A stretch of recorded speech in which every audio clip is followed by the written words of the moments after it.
stream.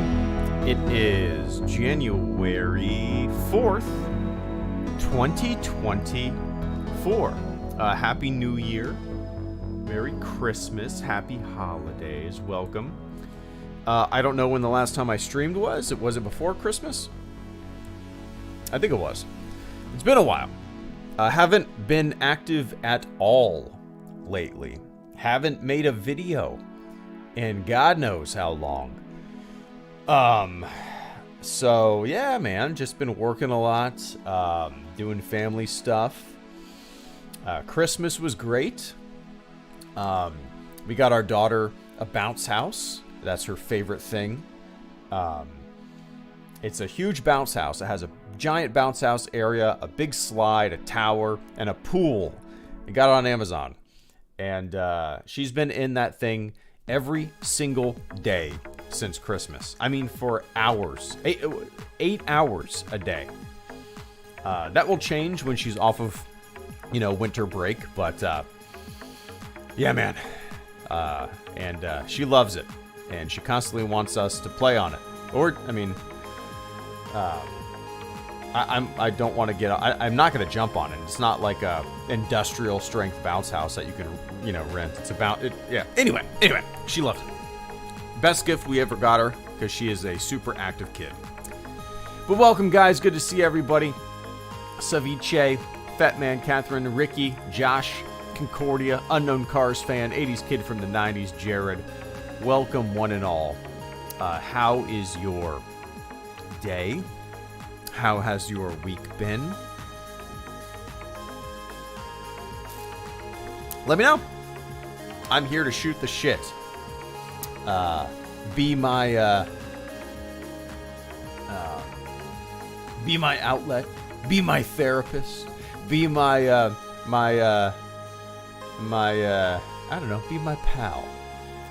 Let's talk, man. What's on your mind? Concordia Jedi, thank you so much.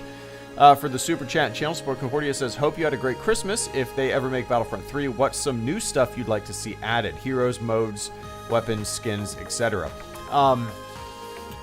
For me, Concordia, when it comes to Battlefront, I've never been a huge, fan of heroes and villains in the game. When I play Battlefront, I tend to pick modes that don't have heroes and villains in them, like Blast, deathmatch style games that are a little more fast-paced, not grand in scale, I guess, and don't have heroes and villains in them. But for whatever reason, when I want to play Battlefront, I just want to jump in as a grunt and fight other grunts. That's just me. But, to tell you the truth, there's really no other skins or weapons or anything like that I could think of that's missing from Battlefront 2 that I would want in a Battlefront 3. Now maybe if I was a little more in tune with the individual weapons of... I'll say this. Battlefront 2 did a really good job implementing a lot of Clone Wars era stuff at the end of its life. And we're all very appreciative with that. I don't know what Battlefront 3 would have in terms of content. I mean, I think the bread and butter of people wanting to play a Battlefront 3 would be what we've already seen. I don't know if too many people would be that interested in, I guess solo maps would be kind of cool. That droid encampment or whatever the hell it was. I still think the meat and potatoes of what people would want to play are original trilogy and prequel trilogy and sequel trilogy. You have kids coming up right now. It's almost the 10-year anniversary of The Force Awakens. So there's a lot of kids that were even younger when The Force Awakens came out that might be, 10 years old, 15 years old now, 20 years old now, and they would want to play the sequel trilogy, maybe more so than me or, the prequel fans would want to play. So I think the 3 trilogies are still the meat and potatoes of Battlefront. I don't think they really need to deviate far from that. Maybe some Clone Wars DLC. But yeah, to tell you the truth, man, Concordia, for me, Battlefront 2 really had everything that I desired. The only thing that I wish it would have had, that maybe a third installment could have, was that that cargo mode from Battlefront 1. I loved cargo. It was like a capture the flag style game, and I still, to this day, that's my favorite game mode in any Battlefront game. So I'd like to see something similar to that implemented. And, you know, the thing that I've been begging for almost a decade now, since Battlefront 2015 came out, would be the ability to make your own maps, make your own, and host your own servers. You know, my dream, my absolute dream, would be to host my own Hello Greedo server. How is it that with Lucas one sec, based Star one Wars sec. off of cheesy old serials from the 50s and he managed to create something timeless? You'd think the cheese would be inherent. In many ways it could have gone wrong. Vince, thank you so much. Give me one sec. But yeah, the thing that I've been like wanting and wishing for since Battlefront 2015 is the ability to make your own maps and host your own servers. Because my dream would be to host my own Hello Greedo server with like a maximum of 64 people, and make my own maps and kind of cultivate a community within a community. That'd be kind of cool because, you know, I grew up playing Counter-Strike, and from the year like 2001 to like 2007, I was making my own. I made my own Counter-Strike maps and hosted my own Counter-Strike servers for years, and you know, I got pretty good at making maps, and my servers were always pretty popular, and I enjoyed kind of hosting that community, you know. So I wish I could do something similar in Battlefront, but anyway, I appreciate that, Concordia. Cheers, man. Hope you're doing well. Metallic Madness, what's up, man? Metallic Madness says, dumb question, but do you still have the car you recorded the lounge video in? Also, Happy New Year. Hope you had a good time with friends and family. I do! I'm going to drive that thing until it falls apart, man. I love it. I drive a Subaru Crosstrek. I've had it since... It was a 2016, but we bought it in 2015. You know how that goes. So I've almost had it for 10 years. And it's still running as good as ever. I've never had any issue with it whatsoever, knock on wood. Where does that come from? Knock on wood. Knock on wood. Knock on wood. Origin. One common explanation traces the phenomenon to ancient pagan cultures such as the Celts, who believed that the spirits and gods resided in trees. Knocking on tree trunks may have served to rouse the spirits and call on their protection, but it could have also been a way of showing gratitude for a stroke of good luck. Interesting. You know, what's funny to me is like something like that might have been legitimately believed by people of that age as, you know, some religious practice. To me, that's almost like, and I don't mean to offend here. I'm not religious, so I don't mean to offend, but, you know, knock on wood, maybe that was as this says, you know, addressing the spirits and gods that resided in the trees. To me, that's the same thing, almost as, I don't want to offend anybody. I'm not religious again. The same thing as prayer, you know, or a rain dance. You know, if I rain, it's gonna. Last time I danced, it rained. Oh, last time I said Hail Mary, something here. Last time I knocked on a tree trunk, this happened. So it's gonna happen again. It's all connected. It's all, you know, the beliefs of today are the myths of tomorrow. Anyway, so yeah, I still do have that car, and I love it. I'm a Subaru fan, and I'm gonna drive that thing until it explodes. But Happy New Year to you as well. I actually had to work New Year's Eve, so I worked New Year's Eve. I went to bed super early. I was asleep by like 9:30 at work, and slept through the night actually, which I could not believe. Well, I was expecting to be woken up all night, but luck of the draw, probably one of the craziest nights of the year. I slept through the night. Lucky. But yeah, man.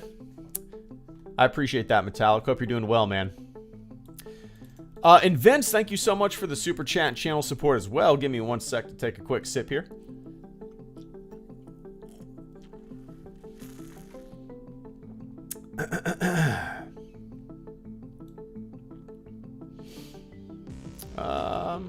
Where did it go? There we go. Vince says, how is it that Lucas based Star Wars off of cheesy old serials from the 50s and he managed to create something timeless? You'd think the cheese would be inherent. In many ways, it could have gone wrong. It definitely could have gone wrong. You know, I look at Star Wars, and you look at a lot of other sci-fi movies from that era, and I think so much of the success of Star Wars, and I mean, this has been said a million times, can be, without John Williams, what would Star Wars be? I mean, if Star Wars had the same type of music as Logan's Run,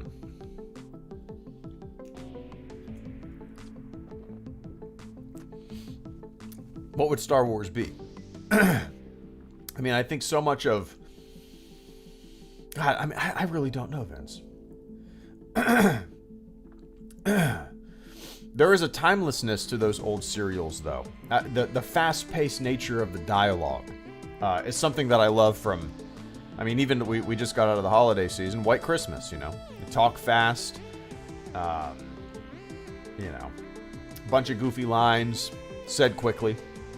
There's a timeless nature to a lot of that stuff. And Star Wars has that. At least it used to, especially A New Hope. You know. Faster and more intense. Faster and more intense. Faster and more intense. I don't know. There's something timeless about those 50s, I guess, old serials. But whenever I think of Star Wars and what could have been, or if it could have gone wrong, the big missing link there would be John Williams and the score. Like, to me, without that collaboration, without that link, I mean, I don't know if it would have become what it is. I think so much of its success can be attributed to the emotion that you feel in the music, to the cadence of the music during energetic scenes. It's just perfectly paced. The music is. And it sets the pace. So you said so much could have gone wrong. To me, the biggest thing that could have gone wrong is John Williams not being associated with it, you know? Because, I mean, I wonder if somebody's ever done this, but imagine Star Wars with, like, a synth, really cheesy 70s score, you know? It just wouldn't work. There, with the orchestra, there's I don't know, it's a big warm blanket. You know? I don't know, Vince. What the fuck am I even talking about, huh?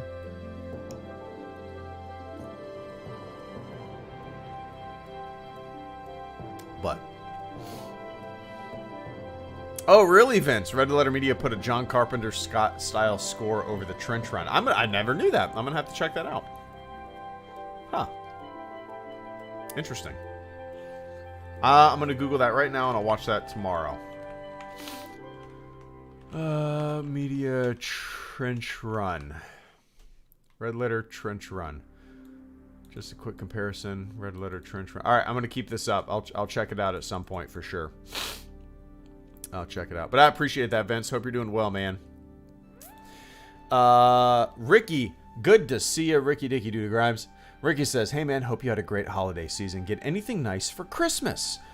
Yeah, I never ask for anything, so like I think it frustrates my wife because she never knows what to get me. She got me a tripod for my phone. I've been wanting one for a long time. It's just convenient to have something like that, you know? It's like a 5.5 foot tall tripod that can collapse to a foot tall and then go up to 5 feet. So, you know, it's just a tripod for a phone, but I've been wanting one forever, you know, just to take on trips when I don't feel like bringing my DSLR and my tripod and all my lenses and shit. It's just convenient. Even to the beach, you know, just bring your little tripod. She got me a new armband for running. I'm very utilitarian, if you can't tell. Because I've been wanting a new armband for running, because my old one was on its last leg, and it was hanging by a thread. She got me some band shirts from bands that I like the Get Up Kids. She got me a Star Wars shirt that's pretty cool. I'll have to take a picture of it one day. It's unique. She got me a shirt from a firefighting podcast that I listen to quite frequently. She got me I actually asked for socks. All my socks have holes in them, and I don't buy anything for myself. Like the occasional every 10 years I'll buy myself a computer, and that's about it. But she got me a bunch of space-themed socks, because I asked for socks. She got me actually another pair of socks that's kind of cool. She took a drawing that my daughter did, and I guess there's a company online that'll take a picture or a piece of art or whatever and turn it into a pair of socks. So like my daughter likes to draw hearts, so she took one of her heart drawings, sent it to this company, and then they made a unique pair of socks out of it. It's pretty neat. She got me a bunch of different Bloody Mary mixes. She got me a nice bottle of whiskey.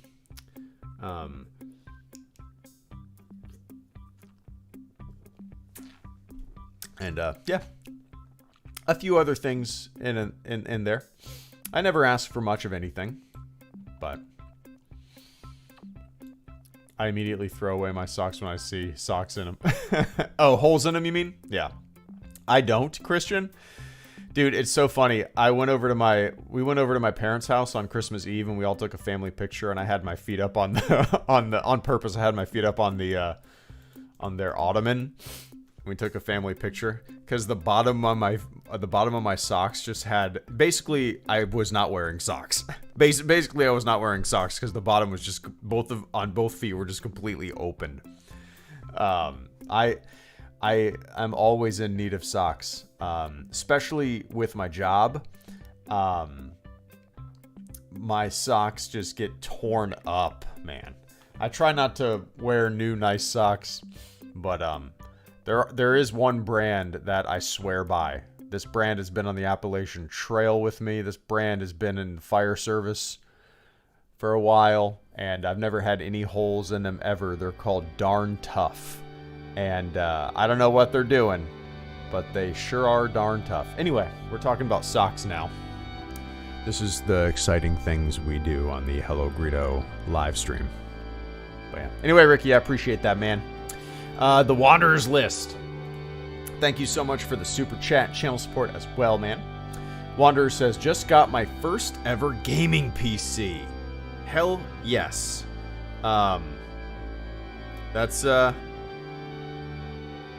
That's exciting. It's gaming. So for me, I'm sure I've always been a PC gamer. Always been a PC gamer. if it wasn't for making videos and being into photography and all that kind of stuff, I don't know if I would still get a gaming PC. Like in my heart, I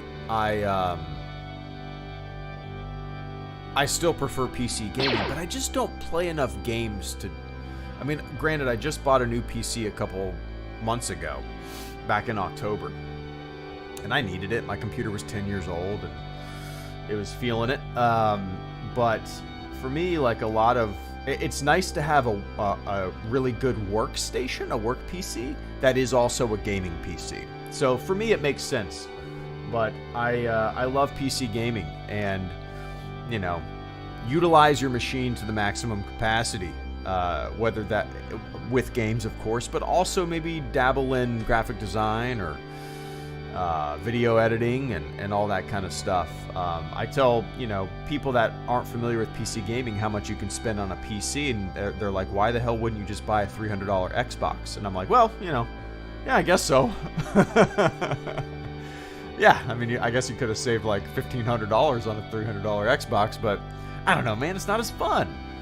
And it's not as fun, but that's fun. That's awesome.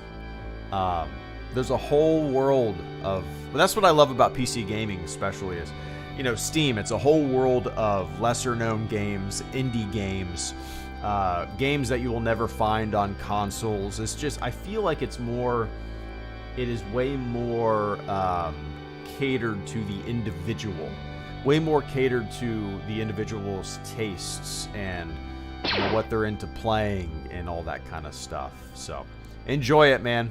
It's fun. It's also fun to tinker with it too, right? Tinker with your rig. But what have you been playing there, man? What have you been playing? I think I'll play Empire at War. Nice. That's what's funny, Wanderers. Like, you know, you buy a $2,000 gaming PC, you're like, I'm gonna play all the new shit, and then you just end up reinstalling Empire at War, Shadows of the Empire, or Counter-Strike, you know, some shit that you played 20 years ago.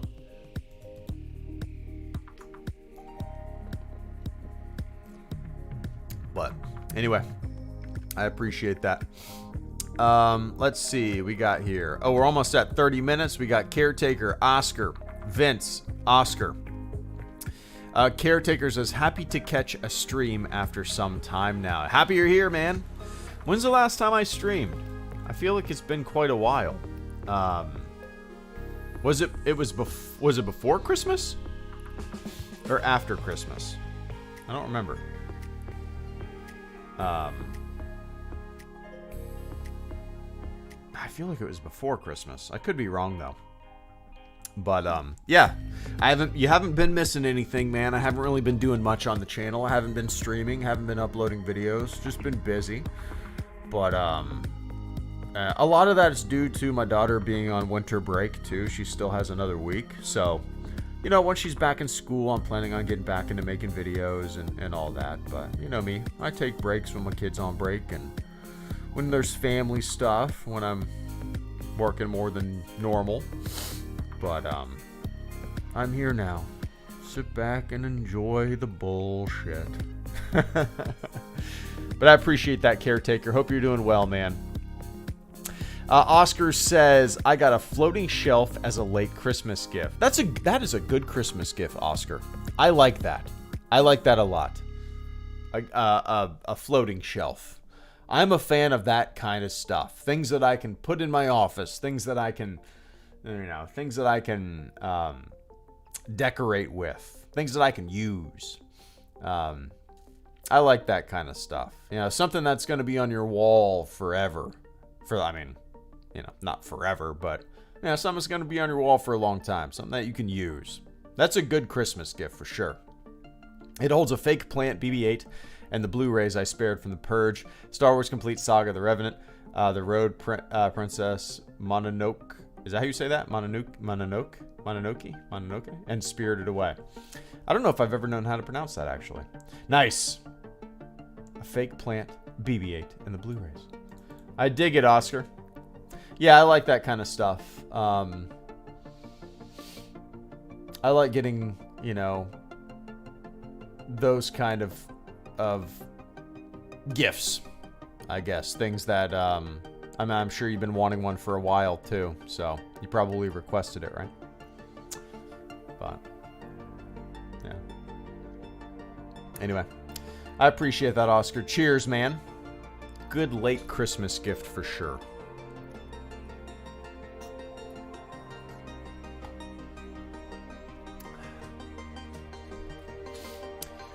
Vince, thank you so much once again. Vince says, I know you're an optimistic guy, so when it comes to sci-fi, are you more attracted to utopia or dystopia?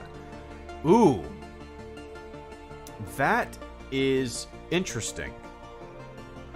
Ooh. I wouldn't say... when it comes to sci-fi, I'm not a... I prefer utopia. Like, if we're talking like zombie movies and stuff like that, dystopia all the way, Mad Max, whatever. But sci-fi, it's the next generation in me. It's the hope, the wishing for a hopeful future. Or if there's a mixture of it, or if there's hope in the dystopia, Sunshine, you could consider almost a dystopian movie. The world is dying, but there's hope there that they will deliver the sun bomb or whatever the hell they called it. What do they call it? The star bomb? What do they call it? The stellar bomb? I think they called it the stellar bomb. Let me look this up. Sunshine, stellar. Yeah, stellar bomb. Okay. If there's hope in my dystopian sci-fi, I like it. If it's just dystopian for the sake of being dystopian and everything is shit, I'll still enjoy it. I'm sure there's 1,000 examples of movies just like that I've enjoyed. But I do like my sci-fi, or even Project Hail Mary, that book that I love so much that's being turned into a movie. You could consider it a dystopian story because, Earth is dying. But a team is sent out to figure out why. There's hope in that dystopia. I guess it's a mixture of the two in that sense. But yeah, when it comes to sci-fi, I usually like to have a little bit of next generation in there where everybody's getting along and we're just kind of exploring for the sake of exploration. But that's just me. But anyway, I appreciate that, Vince. You hear that thump, thump, thump, and gotta pause it. Must be missing something. I've never actually played Empire at War, so this will be my first time, but there's tons of other games I want to try out. Nice.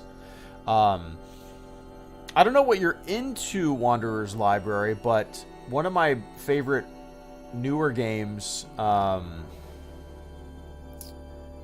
is called... What do they call it now? It used to be called Postscriptum. Now it's called Squad 44. Somebody bought it out and they're changing. No, I don't think they're changing it up, but they're expanding on it.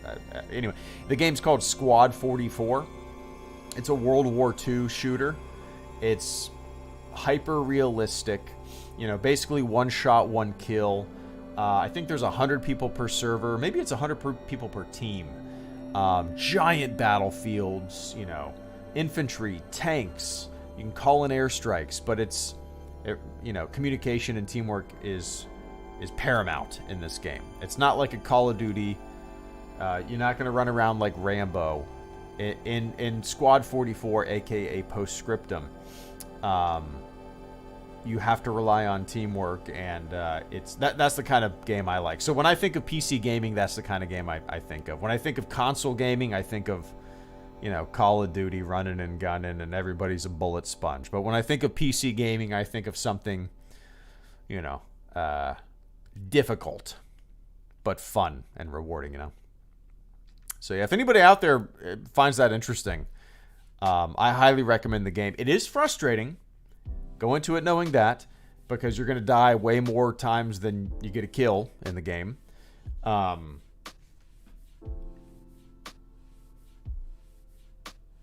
But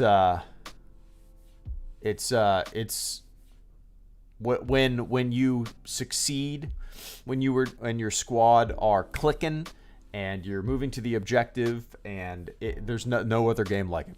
But yeah. Anyway, that's it for me, guys. 35 minutes of a 30-minute stream. I don't know when the next time that I'll be on will be. Not tomorrow. Let me see. I work Saturday. Maybe Sunday night. Maybe Monday night. Either Sunday or Monday night, probably, for a live stream. And then I won't be making a video. Let's see. Hold on. Oh, no, I work Monday. No, I don't. Either Sunday or Monday night for a live stream, and I might upload a video on Monday as well. So, anyway. You guys know me. I don't plan these things. But thanks for hanging out, man. It was good to see everybody. A little short 30-minute live stream. We're going to go watch a movie now. I can't remember the name of it. It's called Burn... or I don't know. My wife said she heard us fucked up, so we want to watch it. Anyway. All right, everybody. Thanks for hanging out with me. Thanks for shooting the shit. Thanks for the support to those who sent over some super chats. I got some videos in the works. Probably in the next few weeks. I'm always here. And never here. But all right, guys. Thanks for hanging out, man. I'll see you guys when I see you. Later.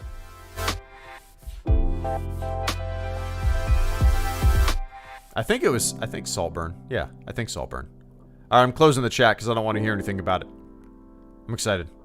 I want something fucked up.